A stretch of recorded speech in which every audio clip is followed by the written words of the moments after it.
Les vieux d'à côté, c'est quelque chose quand même. Moi, j'ai longtemps cru que c'était un couple qui passait leur temps à se chamailler parce qu'ils ne connaissaient que la dispute, mais jamais je ne me suis dit, il va lever la main sur sa femme. Jamais. Mais au fil des temps, j'ai l'impression qu'en fait, si. C'est quand même le gars qui menace toute la terre entière de frapper. Il m'a déjà menacé de me casser la gueule. Il a déjà menacé un gosse qui passait dans la rue de lui casser sa gueule. Et il a déjà menacé une jeune fille qui passait à vélo de lui casser sa gueule parce qu'elle passait un peu trop près de sa voiture. Le gamin, c'était pareil, il passait trop près de sa voiture. Ouais, il veut me casser la gueule parce qu'il veut me casser la gueule. Hein. Il veut tout casser chez moi, il veut casser mon mur, il veut me jeter des seaux de javel sur la gueule. Et chemin faisant, je me dis, ce mec-là, en fait, si ça se trouve, il met vraiment sur la gueule de sa femme. Au début, j'y aurais jamais pensé. Mais vu qu'il se vante un petit peu trop de vouloir casser la gueule à tout le monde, je me dis, ce mec-là, en fait, il fait peut-être partie de ces gars qui restent impunis. Parce que concrètement, il fait peur à personne, hein. Ce que je veux dire, c'est que, enfin, si, je mens, c'est pas vrai, je dis des mensonges. Moi, j'ai peur. La fois où il m'a fait le plus peur, c'est quand il s'est mis torse nu et qu'il est allé bronzer sur sa terrasse. Ça pique. Quand même, franchement, ça, c'est un truc, c'est genre, ça arrache tes yeux, ça se décolle un coup, t'as rien vu. Ça a même fait peur aux oiseaux, ils se sont envolés. On dirait un phoque. Vous savez, un phoque. En fait, non, parce qu'un phoque, quand un phoque, il va se mettre sur un rocher pour faire bronzette, pour prendre un peu le soleil, c'est beau, oh, c'est la nature. Mais lui, il ressemble à un phoque, sans les dents, naturellement. C'est juste qu'il pique aux yeux.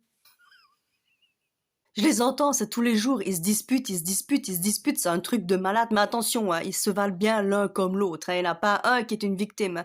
Peut-être qu'au début, je me dis, oh là là, pauvre femme, mais finalement, dans la même trempe que lui, donc... Alors, c'est vrai, au tout début, quand je suis arrivée, ça me faisait plutôt marrer, parce que je les entendais de chez moi, les murs sont fins, donc on entend tout. Je l'entendais faire des réflexions relativement sexistes, mais c'est vrai qu'au début, c'était comique sur la capacité du cerveau de sa femme. Je l'entendais dire « Arrête de me suivre !» et je l'imaginais bien dans sa maison en train de se faire poursuivre par sa femme qui l'emmerdait. Mais c'est vrai qu'il y a certains signes quand même. Autant elle est complètement starée. Elle fait son linge 3 fois par jour. Et elle adore le sniffer. Et à l'époque où on se parlait encore, quand elle était sur sa terrasse, quand elle me parlait, elle regardait si son mari ne la regardait pas, elle me parlait vite comme ça. Elle est super stressée. Hein. Ah oui.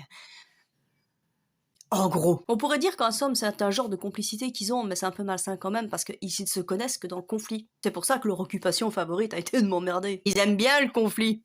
Attention, hein, c'est pas récent, c'est pas parce qu'ils sont sénés, là, je crois que c'est leur façon d'être, hein, c'est vraiment leur personnalité. Hein.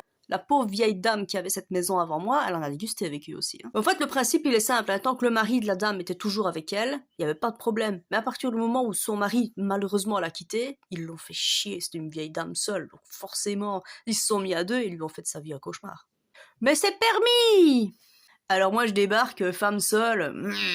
Et donc, ouais, ils ont un peu l'habitude comme ça de menacer les gens qu'ils estiment faibles. De vouloir leur casser la gueule. Ils croient qu'il fait peur, en fait. Mais si je devais le comparer à un animal, je ne sais pas si je devrais le comparer à un phoque, parce que il faut le voir, hein, quand même, sur sa terrasse. Hein. Moi, quand je le vois, j'ai peur. Hein. Mais quand il passe dans la rue, on dirait une tortue. Et le gars, il a des problèmes de dos, donc il est comme ça. Et je le vois passer devant ma fenêtre. Je me dis, ouf, il va la tortue, parce qu'il est presque chauve. Hein, la tortue, donc. Bon, comme il dirait une tortue. J'aime bien, moi. Je ma vaisselle, je fais un truc. Ouais, une tortue! Alors, il est comique parce que quand tu l'entends, il va casser la gueule à la terre entière.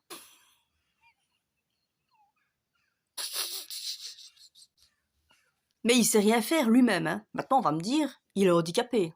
Ça fait longtemps que je le sais.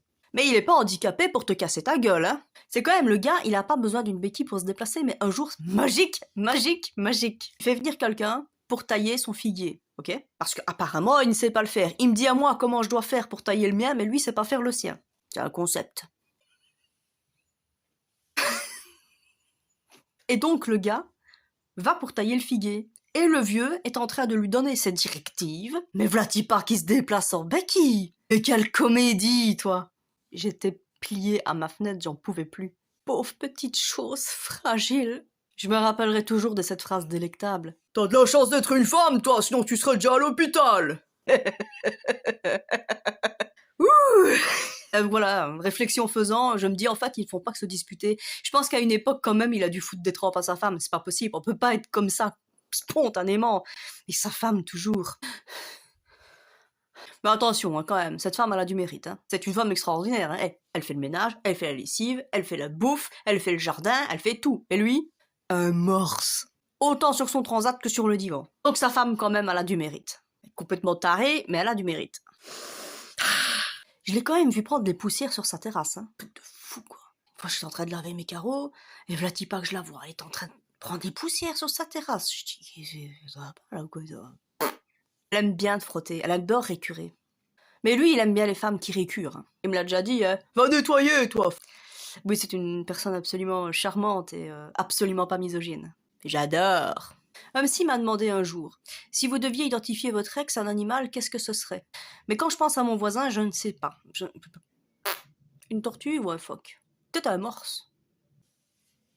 Ouais, quand même, il a de la chance, hein, parce que, vu le nombre de personnes qu'il agresse, parce que quand même, une fois, il y avait un jeune garçon, c'est parce que le garçon était très gentil, mais un jeune garçon à cet âge-là, il lui fout une trempe, il est dans le coma pour 2 semaines, hein. Donc en somme, ils ont de la chance. Ils sont chiants, mais ils ont de la chance. Parce que j'aurais pu aussi, mais je suis quelqu'un de gentil. Mais je pense quand même qu'il a dû foutre des trempes à sa femme dans sa vie.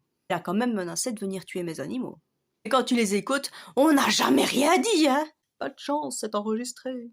Ah là là, Michael the Turtle. Est-ce que c'est le mec qui se battrait pour une part de pudding? Par contre, je sais qu'il va faire caca, parce que je l'entends parfois. Je l'entends qui gueule sur sa femme. Je peux aller faire caca quand même. Donc je sais qu'il fait caca. Ou alors je l'entends. Tu vas t'en ramasser une, hein, à sa femme. Oh mais quel bonheur conjugal. J'adore. Vive le célibat.